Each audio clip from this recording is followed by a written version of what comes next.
Bonjour chers Congolais, bonjour chers amis de Kinshasa, du Congo profond, mais aussi d'ailleurs, de la diaspora, de tous ceux qui auront l'opportunité de nous suivre à travers cette réflexion qui, je pense, pourra nous aider, mais aussi pourra aider les autorités du pays à pouvoir, excusez-moi, à pouvoir prendre de bonnes décisions.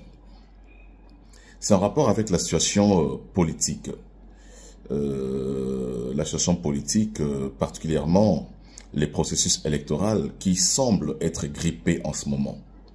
Vous savez, nous avons eu les élections au mois de décembre qui ont procédé à l'installation de nos assemblées provinciales à travers les pays, mais aussi de l'Assemblée nationale. Mais aujourd'hui, se pose un problème, c'est que la CENI présente de problèmes financiers pour organiser les élections des sénateurs et des gouverneurs à travers le pays. Mais je voudrais faire une réflexion en rapport avec la Constitution. La Constitution qui consacre un Parlement bicaméral. Il faut retenir ici que nous avons un Parlement bicaméral, nous n'avons pas un Parlement monocaméral. Un Parlement bicaméral, c'est un Parlement qui est composé de deux chambres, l'Assemblée nationale et le Sénat. Et là, nous avons aujourd'hui une Assemblée nationale qui a été régulièrement installée, qui est en tout cas légitime et légale. De notre côté, nous avons un Sénat qui est légitime, puisque fruit des élections de 2018, qui est aussi légal, mais dont la légitimité aujourd'hui souffre.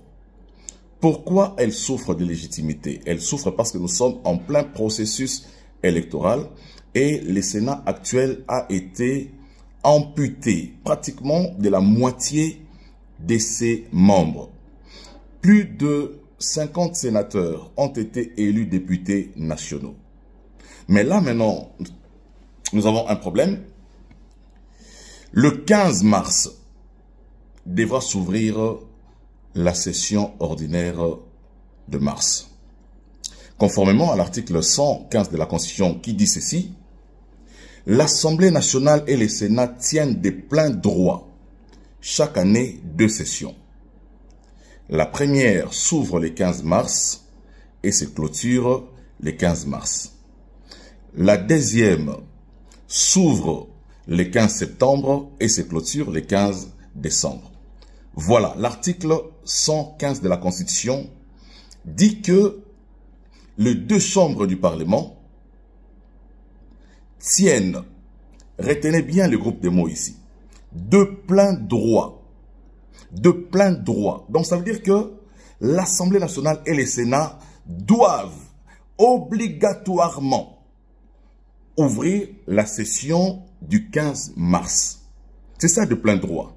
Avec discours solennel ou pas de discours solennel, de plein droit, l'Assemblée nationale, non pas seulement l'Assemblée nationale, et le Sénat.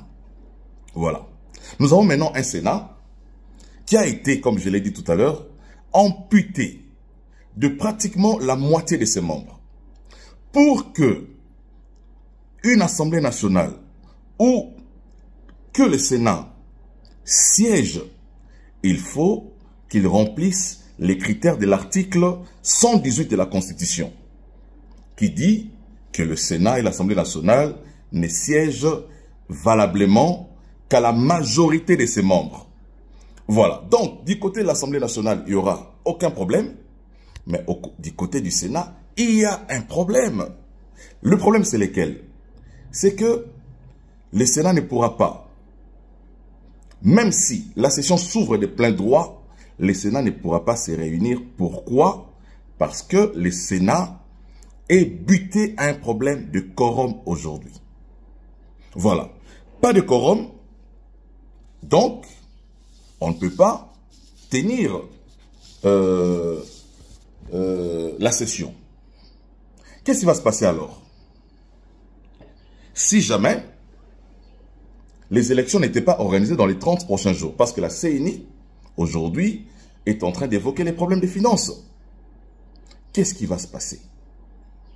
Il va se passer, que la Constitution doit être respectée. Le Sénat ouvre de plein droit la session ordinaire.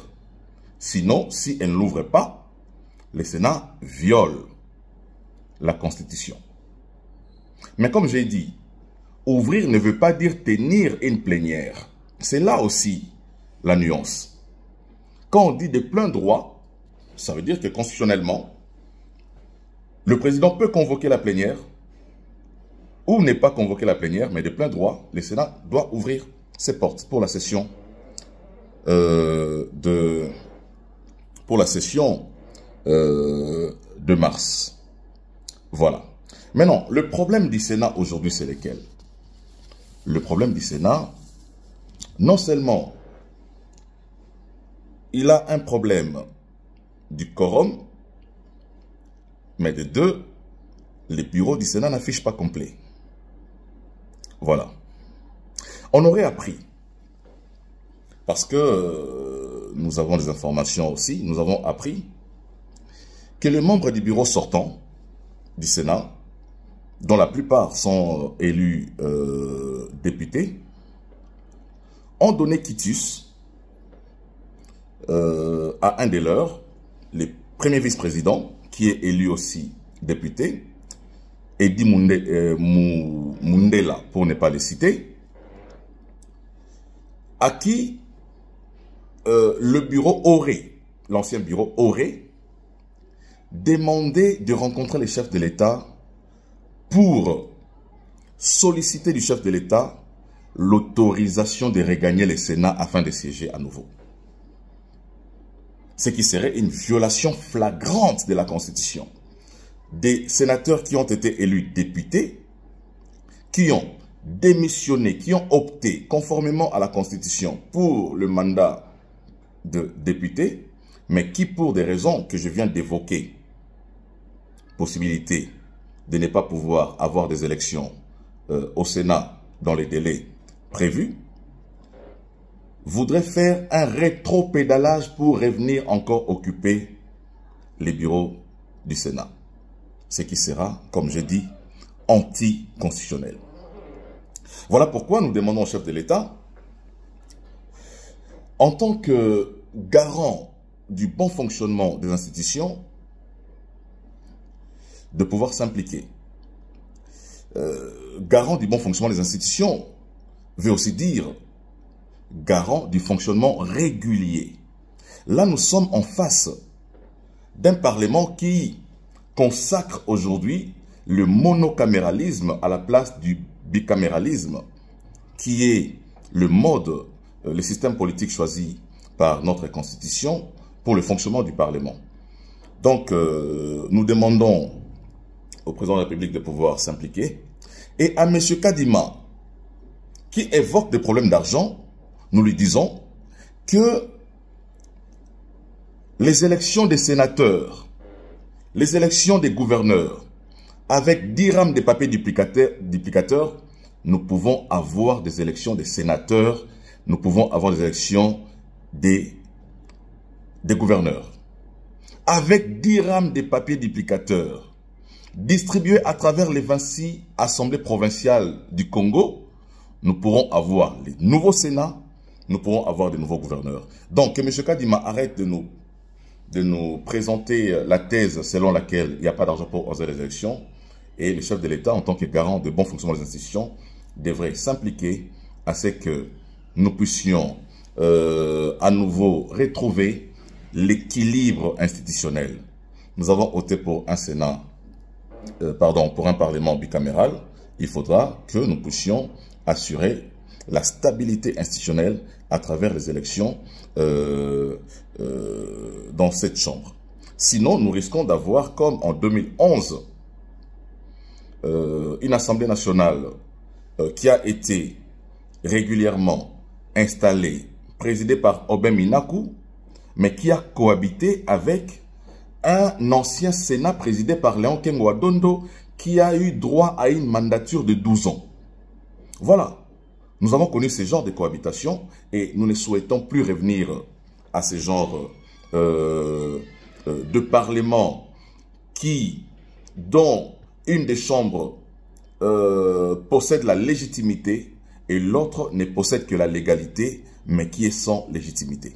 Voilà, merci beaucoup.